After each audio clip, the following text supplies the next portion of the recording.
Hey everyone, it's Mike here, and I just saw Mandalorian Season 2, Episode 3, Chapter 11, The Heiress, which just came out on Disney+.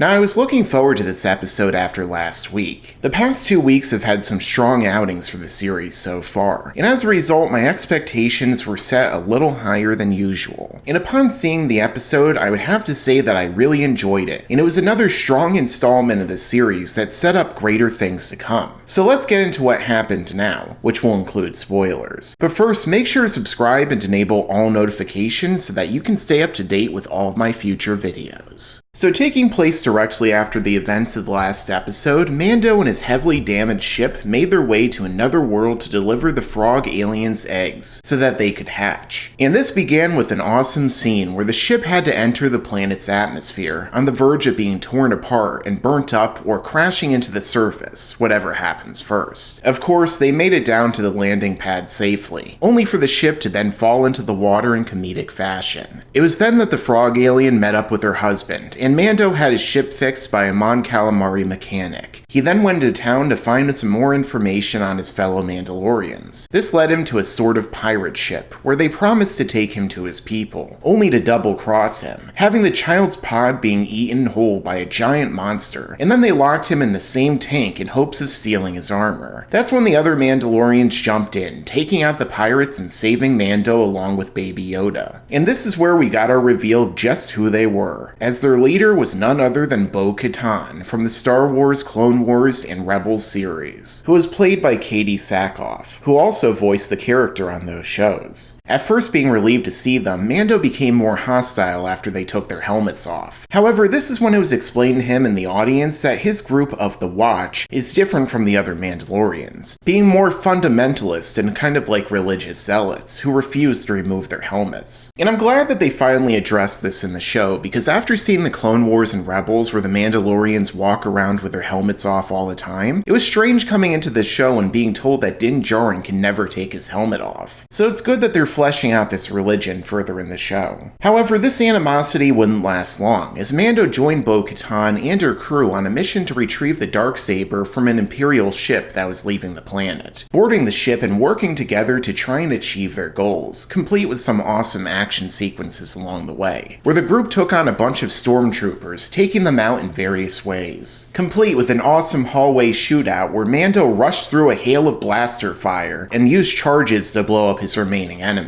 However, as they soon discovered, the Darksaber wasn't on this ship, likely still being with Moff Gideon after the events of last season's finale. So Bo-Katan would need to track him down in order to get it back, and use the weapon as her symbol of legitimacy as she intends to take back the throne of Mandalore for herself, tying into the name the Heiress of this episode. Now, I would have liked if they explained a little bit more about how she lost it in the first place after it was given to her by Sabine in Star Wars Rebels, but I guess they're kind of skimming over that right now. So upon helping out, Din Djarin was given the information he needed to find the Jedi, with that particular Jedi being someone that longtime Star Wars fans know all too well, Ahsoka Tano, the former apprentice of Anakin Skywalker, the man who became Darth Vader. And so Mando flew off with Baby Yoda in his semi-repaired ship and onward to an interesting story to come. So as for the things I liked most about this episode, I have to start with the live-action introduction of Bo-Katan, Casca Reeves, and the Mandalorian factions from Clone Wars and Rebels, which further served to bridge the gap between the animated series and live-action canon continuity, kinda like Darth Maul's appearance in Solo: A Star Wars Story. Bo-Katan's casting was very clearly done with fans in mind, as Katie Sackhoff had voiced her in the past, and she looked almost exactly like her character from the show. Now, the other female Mandalorian named Casca Reeves was played by WWE superstar Sasha Banks, which is interesting because she was heavily rumored to be playing Sabine Wren, the Mandalorian from Rebels who began training under Ahsoka at the end of the series. Now, it could be that she's currently undercover and Casca Reeves is just a name that she's using, which I almost expected to be the twist at the end of this episode, with her being the Jedi that Mando needed to meet. But it's possible that it's just a different role altogether. She's a good wrestler too, so she did well with the action scenes and physical physicality. But as far as their acting range goes, it waits to be seen. At least if we actually get to see these characters again this season. And like I mentioned briefly before, I also liked how they explained some of the differences between the Mandalorian factions and gave Mando some things to consider about his own beliefs. It could be that by the end of the story, he decides to remove his helmet and yet still remain a Mandalorian like the others, which would tie into one of the underlying themes of the season so far, considering how he continues to meet people with Mandalorian armor that keep taking it off. They also did a good job of presenting Mando as being on even terms with the others. Usually when you see strong female characters appear in modern movies or shows, they almost always have to make the male characters look inferior by contrast to prove a point about how strong they are. We basically got a whole trilogy of this with the Disney sequels, where Mei Ray Su had to look better than everyone at just about every time. But fortunately here, they didn't pull any of that and actually did it the right way. They both save one another at various points, and there isn't some kind of cringy eye-rolling scene where they sigh and talk about how male Mandalorians and men in general are just inferior. They even have a male character on their team. So even though this should be common sense, it earns some bonus points here compared to the other Star Wars properties under Disney. Also, Baby Yoda didn't eat any more of those eggs this episode. Instead, they went in the complete opposite direction with him, witnessing the birth of one of the babies and being a lot more helpful. So that was a nice change of pace. We also got a scene with him meditating on the ship, which leads me to believe that someone has either instructed him or told him about the Force in the past. After all, I doubt he would just learn to meditate on his own, especially in the specific pose. And that would also help explain why he could do the things that we saw him do in Season 1. And of course, we also got the return of Moff Gideon this episode, Giancarlo Esposito, which was more of a cameo, but it served to set up events to come. And as usual, I have to give credits to the special effects, because the whole show looks great. Be it the ships, the armor, the alien species like the Mon Calamari, the stormtroopers, and the Imperial ship's interior. Every episode it becomes more and more clear just how much their budget increased and how much effort they're really putting in, which I really appreciate. And Bryce Dallas Howard did a great job directing here. Plus, if you're here for action, we get plenty of it with the pirate ship sequence, back alley shootout with the Mandalorians, and the boarding sequence in the third act. And the great musical score this episode made it all stand out that much more. Now, as far as the negatives go, the runtime was only about 30 minutes without credits, which I found to be kind of disappointing, because they teased us with this longer episode during the season premiere, but then went back to this half-hour plus runtime last episode, which continued here. I feel like when they're adding so many characters and trying to world build, they should be devoting more time to these episodes to flesh everything out and make us care. A few more scenes explaining where Bo-Katan has been, how she lost the Darksaber, and further delving into the differences between Mandalorians would have gone a long way. Also, the Empire is presented as being a little too incompetent at points, specifically the Imperial officer who is dumb enough to trap the invading force in the cargo control area, where they would then send everyone in the cargo bay to their deaths. They couldn't even destroy the ship properly, trying to crash into the water rather than just self-destructing, which you would assume that they'd have a contingency for. Now, I know that they're the bad guys and are often made to look inept, but I wish that we'd get more humanization of them, kind of like what they were trying to do with Finn from episode 7, rather than making them all look bumbling and irredeemably evil. Although it was cool to see Titus Welliver from the town in Argo make a cameo here as the Imperial officer, even if it was for a single episode, due to what was basically an electrical cyanide pill. But all of that leads into the ending, setting up Ahsoka and her encounter with Mando, and I wonder just what they're going to do here. Maybe she'll take Baby Yoda away and train him. However, I don't think they're going to separate the two just yet, but it will be interesting if we learn more about Ahsoka's mission with Sabine to find Ezra Bridger, and if they ever located him, as well as Grand Admiral Thrawn. Although it would be a lot to throw at the audience in just one season. Another possibility I've wondered about is if Din Djarin himself has any kind of Force sensitivity. It'd be pretty awesome to see a Mandalorian learn the ways of the Force and wield a lightsaber. Maybe even setting him up to wield the Darksaber and lead Mandalore himself. Although based upon their track record, I'm not quite sure that's the direction Disney wants to move in. So overall, I really enjoyed this episode of The Mandalorian. It was a good combination of world building and action that served mainly as setup for the future and introducing characters from the animated series into live action. Now I'm excited to see what will happen next as Mando meets a former Jedi apprentice and begins to learn more about the era when they were at their peak. No doubt with a more realistic depiction given from someone who was basically railroaded by the Order in Clone Wars. I wonder if we'll even get some more insight into Vader and Ahsoka's perspective on his defeat as well as Luke's victory in Return of the Jedi. Either way, I think this season has been really strong so far and has kept me interested throughout. So what did you guys think of Mandalorian Season 2, Episode 3? Let me know in the comments down below. Make sure to subscribe and enable all notifications so you can stay up to date with all of my videos. Thanks for watching and make sure to stick around because there's a lot more to come in the future.